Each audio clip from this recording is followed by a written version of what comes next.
Indian air force के fighter jet जब पाकिस्तान के बालाकोट में आतंकवादियों का खात्मा कर रहे थे, उस वक्त देश के दूसरे छोर पर भारतीय फौज एक बेहद खास और खुफिया मिशन को अंजाम दे रही थी। भारत और म्यांमार फौज के जॉइंट ऑपरेशन में भारत म्यांमार बॉर्डर पर चीन की शह वाले आतंकी संगठन पर सर्जिकल स्ट्राइक की गई थी। जनरल बिपिन रावत के नेतृत्व में हुई ये तीसरी सर्जिकल स्ट्राइक, आपको याद दिला दे, जिसने चीन का चैन छीन लिया था, वो किया गया था इनकी नेतृत्व में ही। और अब इस रिपोर्ट को देखिए।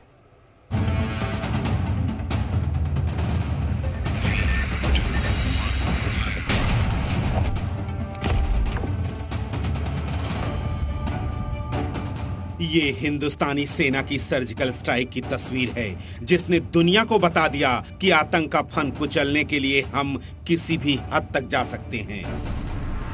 ये पड़ोसी देश म्यांमार में घुसकर की गई सर्जिकल स्ट्राइक को अंजाम देने की वो रोमांचक कहानी है जिसने चीन तक की नींद उड़ा दी।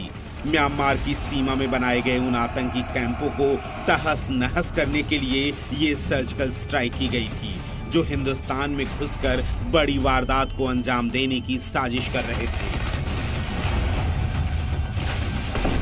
इसकी भनक लगते ही जनरल बिपिन रावत ने सर्जिकल स्ट्राइक का प्लान किया और म्यांमार की सेना को भरोसे में लेकर ज्वाइंट ऑपरेशन किया।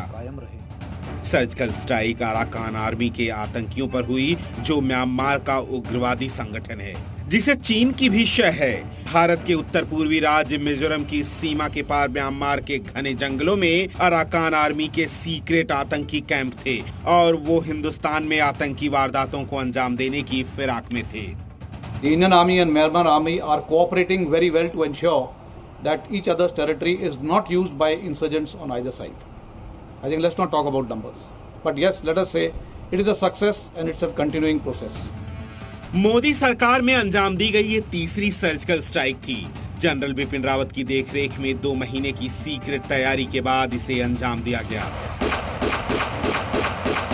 आपको आज अंदाजा हो जाएगा कि हिंदुस्तान की फौज अब कितनी बड़ी प्लानिंग के साथ बेहद बड़े ऑपरेशन में कामयाबी हासिल कर रही है। 2 हफ्ते तक सर्जिकल स्ट्राइक की प्लानिंग की गई। 2 हफ्ते का वक्त ऑपरेशन को अंजाम देने में लगा। 17 फरवरी से 2 मार्च तक ये सर्जिकल स्ट्राइक चली। पहली बार इतनी बड़ी सीमा पर स्ट्राइक की गई। पहली बार बड़े लेवल पर फौज की तैनाती की गई। ऑपरेशन में इंडियन आर्मी की स्पेशल फोर्स शामिल थी। असम राइफल्स इन्फेंट्री यूनिट्स की मदद ली गई। हेलीकॉप्टर्स, ड्रोन्स और सर्विलांस डिवाइस का इस्तेमाल हुआ। Such exercises will go a long way in ensuring that we understand each other's procedures and methods of functioning. We are able to cooperate and coordinate our activities with each other so that in times of need in the future, anytime, we are able to come to each other's aid. That is the purpose of this exercise. And I think if this has been accomplished and achieved, we can say it is mission accomplished.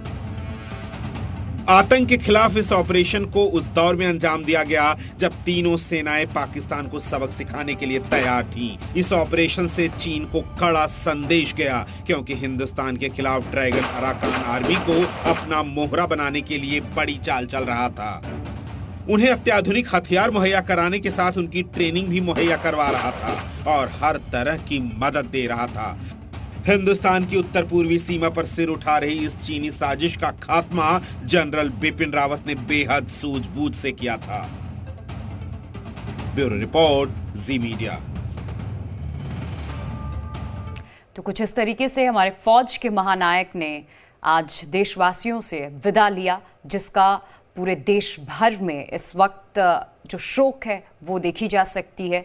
स्तब्ध है हर कोई इस खबर के बाद। एक छोटे से ब्रेक लिए यहाँ पर रुक रहे हैं। खबरें आगे जा रही हैं, आप बने रहिए जी हिंदुस्तान के साथ।